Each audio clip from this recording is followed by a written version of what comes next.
in your view, interfaces, are we getting closer to objective reality? How do we know if these interfaces in the process of science, the reason we like those interfaces is because they're predictive of some aspects, strongly predictive about some aspects of our reality. Is that completely deviating from our understanding of that reality, or is it helping us get closer and closer and closer? Well, of course, one critical constraint on all of our theories is that they are empirically tested and pass the experiments that we have for them. So no one's arguing against experiments being important and wanting to test all of our current theories and any new theories on that. So that's all there. But we have good reason to believe that science will never get a theory of everything. Everything. Everything, right, a final theory of everything. Right. I think that my own take is, for what it's worth, is that Gödel's incompleteness theorem sort of points us in that direction. That even with mathematics, any finite axiomatization that's sophisticated enough to be able to do arithmetic, it's easy to show that there'll be statements that are true, that can't be proven, can't be deduced from within that framework. And if you add the new statements to your axioms, then there'll be always new statements that are true but can't be proven with the new axioms. And the best scientific theories, in physics, for example, and also now evolution, are mathematical. So our theories are going to be, they're going to have their own assumptions, and they'll be mathematically precise. And there'll be theories perhaps of everything except those assumptions, because the assumptions are, you say, please grant me these assumptions. If you grant me these assumptions, then I can explain this other stuff. But so you have the assumptions that are like miracles as far as the theory is concerned. They're not explained. They're the starting points for explanation. And then you have the mathematical structure of the theory itself, which will have the Gödel limits. And so my take is that reality, whatever it is always going to transcend any conceptual theory that we can come up with. There's always going to be mystery at the edges. Right. Contradictions and all that kind of stuff. Okay. And truths. So there's this idea that is brought up in the financial space of settlement of transactions. It's often talked about in cryptocurrency especially. So you could do, money, cash is not connected to anything.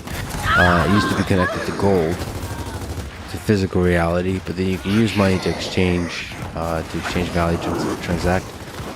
So when it was on the gold standard, the money would represent some stable component of reality. Isn't it more effective to avoid things like hyperinflation, if you generalize that idea? Isn't it better to connect your whatever we humans are doing in the social interaction space with each other? Isn't it better from an evolutionary perspective to connect it to some degree to reality, so that the transactions are settled with something that's universal, as opposed to us constantly operating in something that's a complete illusion? Isn't it easy to hyperinflate that? Like where you really deviate very, very far away from the underlying reality? Or do you never get in trouble for this? Can you just completely drift far, far away from the underlying reality and never get in trouble? That's a great question. On the financial side, there's two levels at least that we could take your question. One is strictly like evolutionary psychology of financial systems, and that's pretty interesting. And there, the decentralized idea, the DeFi kind of idea in cryptocurrencies, may make good sense from just an evolutionary psychology point of view. Having human nature being what it is, putting a lot of faith in a few central controllers depends a lot on the veracity of those and trustworthiness of those few central controllers. And we have ample evidence, time and again, that that's often betrayed. So it makes good evolutionary sense, I would say, to have a decentralized... democracy is a step in that direction. we don't have a monarch now telling us what to do. We decentralize things, right? Because if you have Marcus Aurelius as your emperor, you're great. If you have Nero, it's not so great. And so we don't want that. So democracy is a step in that direction. But I think the DeFi thing is an even bigger step, and is going to even make the democratization even greater. So that's one level of... Also, the fact that power corrupts and absolute power corrupts absolutely is also a consequence of evolution. Right. That's also a feature, I think, right? You can argue from the long span of living organisms, it's nice for power to corrupt, for you to... mad men and women throughout history might be useful to teach us a lesson. We can learn from a ourselves? negative example, right? Exactly. Right. Right. So power does corrupt, and I think that you can think about that again from an evolutionary point of view. But I think that your question was a little deeper, and that was, does the evolutionary interface idea sort of unhinge science from some kind of important test for the theories, right? We don't want... Yeah. It doesn't mean that anything goes in scientific theory, but there's no... If we don't see the truth, is there no way to tether our theories and test them? And I think there's no problem there. We can only test things in terms of what we can measure with our senses in space and time. So we're going to have to continue to do experiments, but we're going to understand a little bit differently what those experiments are. We had thought that when we see a pointer on some machine in an experiment, that the machine exists, the pointer exists, and the values exist even when no one is looking at them, and that they're an objective truth. And our best theories are telling us no. The pointers are just pointers, and that's what you have to rely on for making your judgments. That even the pointers themselves are not the objective reality. So, and I think Gödel is telling us that, not that anything goes, but as you develop new axiom systems, you will find out what goes within that axiom system and what testable predictions you can make. So I don't think we're untethered. We continue to do experiments. What I think we won't have that we want is a conceptual understanding that gives us a theory of everything that's final and complete. I think that this is, to put it another way, this is job security for scientists. Our job will never be done. It's job security for neuroscience. Because before we thought that when we looked in the brain, we saw neurons and neural networks and action potentials and synapses and so forth, and that was it. That was the reality. Now we have to reverse engineer that. We have to say, what is beyond space-time? What is going on? What is a dynamical system beyond space-time? That when we project it into Einstein's space-time, gives us things that look like neurons and neural networks and synapses. So we have to reverse engineer it. So there's going to be lots more work for neuroscience. It's going to be far more complicated and difficult and challenging. But that's wonderful. That's what we need to do. We thought neurons exist when they are perceived as neurons. In the same way that if I show you, when I say they don't exist, I should be very, very concrete. If I draw on a piece of paper a little sketch of something that's called the Necker cube, it's just a little line drawing of a cube, right? It's on a flat piece of paper. If I execute it well and I show it to you, you'll see a 3D cube, and you'll see it flip. Sometimes you see one face in front, sometimes you see the other face in front. But if I ask you, which face is in front, then you don't know. The answer is, well, neither face is in front because there's no cube. There's just a flat piece of paper. So when you look at the piece of paper, you perceptually create the cube. And when you look at it, then you fix one face to be in front and one face to be. So that's what I mean when I say it doesn't exist. Space-time itself is like the cube. It's a data structure that your sensory systems construct, whatever your sensory systems mean now, because we now have to not even take that for granted. But there are perceptions that you construct on the fly. And they're data structures in the computer science sense, and you garbage collect them when you don't need them. So you create them and garbage collect them. But is it possible that it's mapped well in some concrete, predictable way to objective reality? The sheet of paper is two-dimensional space. or we can talk about space-time, maps in some way that we maybe don't yet understand, but will one day understand what that mapping is. But it maps reliably. It is tethered in that way. Well, yes, and so the new theories that the physicists are finding beyond space-time have that kind of tethering. So they show precisely how you start with an eclohedron and how you project this high-dimensional structure into the 4 dimensions of space-time. So there's a precise procedure that relates the two. And they're doing the same thing with the cosmological polytopes. So they're the ones that are making the most concrete and fun advances going beyond space-time. And they're tethering it. Right, they say this is precisely the mathematical projection from this deeper structure into space-time. One thing I'll say about, as a non-physicist, what I find interesting is that they're finding just geometry, but there's no notion of dynamics. Right now, they're just finding these static geometric structures, which is impressive. I'm not putting them down. This is what they're doing is unbelievably complicated and brilliant and adventurous. It's all those things. And beautiful. And beautiful, yeah, right. From a human aesthetic perspective, because geometry is beautiful. Absolutely. And they're finding symmetries that are true of the data that can't be seen in space-time.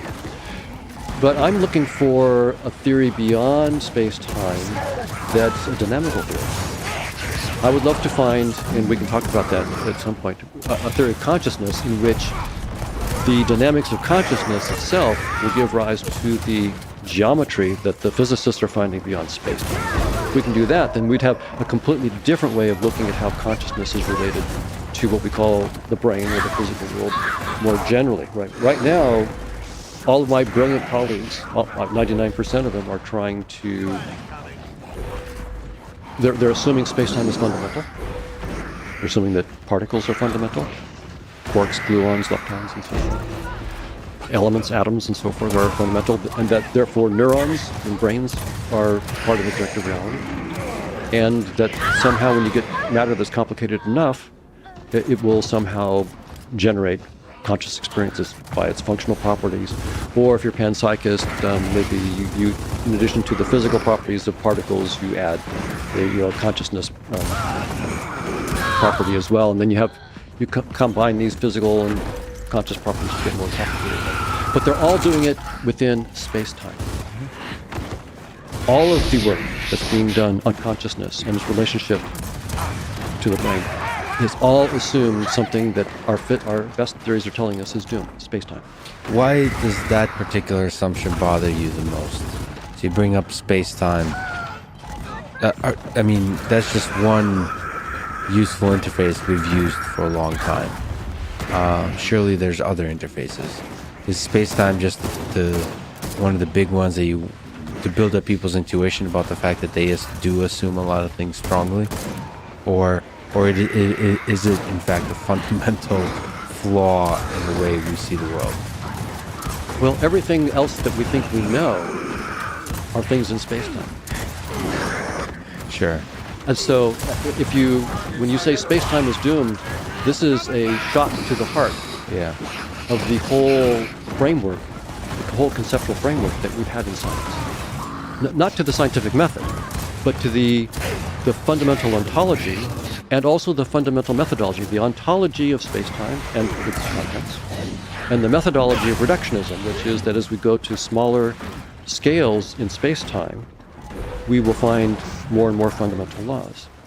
And that's been very useful for space and time for centuries, reductionism for centuries. But now we realize that that's over. Reductionism is in fact dead, as is space-time. What exactly is reductionism? What is the process of reductionism that is different than some of the physicists that you mentioned? They're trying to let go of the assumption of space-time, looking beyond. Isn't that still trying to come up with a simple model that explains this whole thing? Isn't it still reducing? It's a wonderful question because it really helps to clarify two different notions, which is scientific explanation on the one hand, and a particular kind of scientific explanation on the other, which is the reductionist. So the reductionist explanation is saying, I will start with things that are smaller in space-time and therefore more fundamental, where the laws are more fundamental. So we go to just smaller and smaller scales. Whereas in science more generally, we just say, like when Einstein did the special theory of relativity, he's saying, let me have a couple postulates. I will assume that the speed of light is universal for all observers, uniform motion, and that the laws of physics for uniform motion are that's not a reductionist. Those are saying, grant me these assumptions, I can build this entire concept of space-time out of it. It's not a reductionist thing. You're not going to smaller and smaller scales of space. You're coming up with these deep principles. Same thing with his theory of gravity, right? It's the falling elevator idea, right? So this is not a reductionist kind of thing. It's something different. So simplification is a bigger thing than just reductionism. Reductionism has been a particularly useful kind of scientific explanation, for example, in thermodynamics, right? Where the notion that we have of heat, some macroscopic thing like temperature and heat. It turns out that Boltzmann and others just well, hey, if we go to smaller and smaller scales, we find these things called molecules or atoms, and if we think of them as bouncing around and having some kind of energy, then what we call heat is really can be reduced to that, and so that's a particularly useful kind of reduction, is a useful kind of scientific explanation that works within a range of scales within space-time. But we know now precisely where that has to stop, 10 to the minus 33 centimeters and 10 to the minus 43 seconds. And I would be impressed if it was 10 to the minus 33 trillion centimeters. I'm not terribly impressed at 10 to the minus 33 centimeters. I don't even know how to comprehend either of those numbers, frankly. Just a small aside, because I am a computer science person, I also find cellular atomic beautiful. Yes. And so you have somebody like Stephen Wolfram, who recently has been very excitedly exploring a proposal for a data structure that could be the numbers that would make you a little bit happier in terms of scale, because they're very, very, very, very tiny. So do you like this space of exploration, of really thinking, letting go of space-time, letting go of everything, and trying to think what kind of data structures could be underneath this whole mess? That's right. So if they're thinking about these as outside of space-time, then that's what we have to do. That's what our best theories are telling us. You now have to think outside of space-time. Now, of course, I should back up and say, we know that Einstein surpassed Newton, right? But that doesn't mean that there's not good work to do on Newton. There's all sorts of Newtonian physics that takes us to the moon and so forth, and there's lots of good problems that we want to solve with Newtonian physics. The same thing will be true of space-time. We'll still, it's not like we're going to stop using space-time. We'll continue to do all sorts of good work there. But for those scientists who are really looking to go deeper, to actually find the next, just like what Einstein did to Newton, what are we going to do to Einstein? How do we get beyond Einstein and quantum theory to something deeper? Then we have to actually let go. And if we're going to do like this automata kind of approach, it's critical that it's not automata in space-time, it's automata prior to space-time, from which we're going to show how space-time emerges. If you're doing automata within space-time, well, that might be a fun model, but it's not the radical new step that we need. Yeah, so the space-time emerges from that whatever system, and like you're saying, it's a dynamical system. Do we even have an understanding what dynamical means when we go beyond? When you start to think about dynamics, it could mean a lot of things. Even causality could mean a lot of things if we realize that everything's an interface. Right. How much do we really know is an interesting question, because you brought up neurons. I got to ask you on another tangent. There's a paper I remember a while ago looking at called "Could a Neuroscientist Understand a Microprocessor?" And I just enjoyed that thought experiment that they provided, which is it's a couple of neuroscientists, Eric Jonas and Conrad Cording, who use the tools of neuroscience to analyze a microprocessor, so a computer chip. You have to lesion it here, what happens, and so forth. And if you go and lesion in a computer, it's very, very clear that lesion experiments on computers are not going to give you a lot of insight into. And also the measurement devices and the kind of sort of just using the basic approaches of neuroscience, collecting the data, trying to intuit about the underlying function of it. And that helps you understand that our scientific exploration of concepts, depending on the field, are maybe in the very, very early stages. I wouldn't say it leads us astray. Perhaps it does sometimes, but it's not anywhere close to some fundamental mechanism that actually makes the thing work. I don't know if you can sort of comment on that in terms of using neuroscience to understand the human mind and neurons. Are we really far away potentially from understanding in the way we understand the transistors enough to be able to build a computer? So one thing about understanding is you can understand for fun. The other one is to understand so you could build things, and that's when you really have to understand. Exactly. In fact, what got me into the field that I at MIT was work by David Marr on this very topic. So David Marr was a professor at MIT, but he'd done his PhD in neuroscience, studying just the architecture of the brain. But he realized that his work, it was on the cerebellum. He realized that his work, as rigorous as it was, left him unsatisfied because he didn't know what the cerebellum was for. Yeah. And why it had that architecture. And so he went to MIT and he was in the AI lab there. And he said he had this 3-level approach that really grabbed my attention. So when I was an undergrad at UCLA, I read one of his papers in a class and said, who is this guy? Because he said you have to have a computational theory. What is being computed and why? An algorithm. How is it being computed? What are the precise algorithms? And then the hardware. How does it get instantiated in the hardware? So to really do neuroscience, he argued, we needed to have understanding at all those levels. And I loved the neuroscience, but I realized this guy was saying if you can't build it, you don't understand it effectively. And so that's why I went to MIT. And I had the pleasure of working with David until he died just a year and a half later. So there's been that idea that, with neuroscience, we have to have, in some sense, a top-down model of what's being computed and why that we would then go after. And same thing with the trying to reverse engineer a computing system like your laptop. We really need to understand what the user interface is about and why we have what are keys on the keyboard for, and so forth. We need to know why to really understand all the circuitry and what it's for. Now, the evolution of a natural selection does not tell us the deeper question that we're asking, the answer to the deeper question, which is why. What's this deeper reality and what's it up to and why? All it tells us is that whatever reality is, it's not what you see. What you see is just an adaptive fiction. So just to linger on this fascinating old question that shakes you out of your dream state.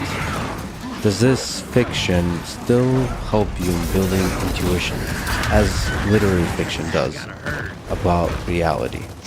The reason we read literary fiction is it helps us build intuitions and understanding in indirect ways, sneak up to the difficult questions of human nature. Great fiction. Same with this observed reality. Does this interface that we get, this fictional interface, help us build intuition about deeper truths? How this whole mess works? Well, I think that each theory that we propose will give its own answer to that question, right? So when the physicists are proposing these structures like the amplitude-hedron and cosmological polytope, associahedron, and so forth, beyond space-time, we can then ask your question for those specific structures and say, how much information, for example, does evolution by natural selection and the kinds of sensory systems that we have right now give us about this deeper reality, and why did we evolve this way? We can try to answer that question from within the deeper.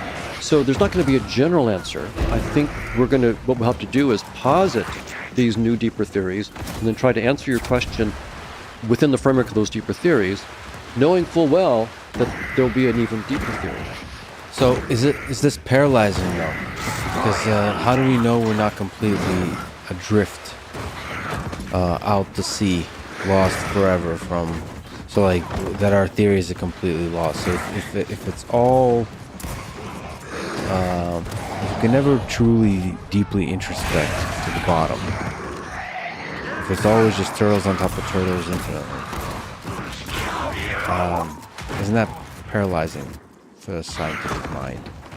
Well, it's interesting that you say introspect to the bottom, because there is one. I mean, again, this is in the same spirit of what I said before, which is it depends on what answer you give to what's beyond space-time, what answer we would give to your question, right? So, but one answer that is interesting to explore is something that spiritual traditions have said for thousands of years, but haven't said precisely, so we can't take it seriously in science until it's made precise, but we might be able to make it precise. And that is that they've also said something like space and time aren't fundamental, they're Maya, they're illusion. But that if you look inside, if you introspect, and let go of all of your particular perceptions, you will come to something that's beyond conceptual thought.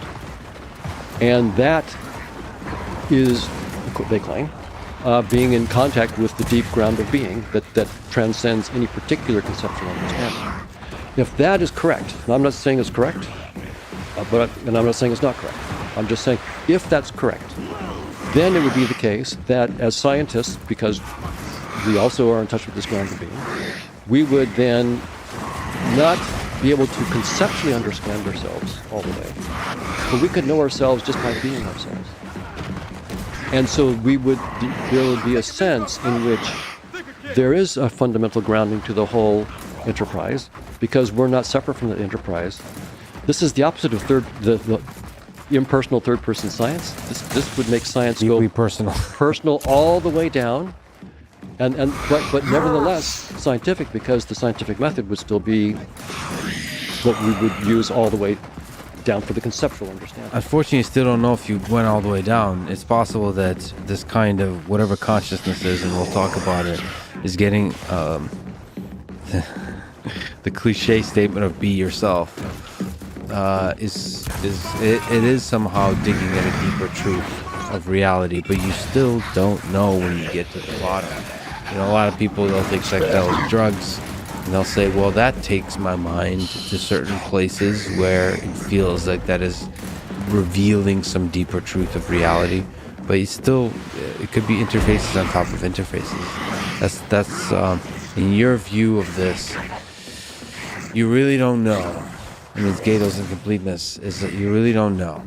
My own view on it, for what it's worth, because I don't know the right answer, but my own view on it right now is that it's never ending. I think that there will never, that this is great, as I said before, great job security for science. And that if this is true, and if consciousness is somehow important or fundamental in the universe, this may be an important fundamental fact about consciousness itself, that it's the never-ending exploration that's going on in some sense. Well, that's interesting. Let me push back on the job security. Okay. So maybe as we understand this kind of idea deeper and deeper, we understand that the pursuit is not a fruitful one. That maybe maybe that's why we don't see aliens everywhere. Is you get smarter and smarter and smarter, you realize that like exploration is there's other fun ways to spend your time than exploring. You could be sort of living maximally in some way that's not exploration. There's all kinds of video games you can construct and put yourself inside of them that don't involve you going outside of the game world. It's feeling, for my human perspective, what seems to be fun is challenging yourself and overcoming those challenges.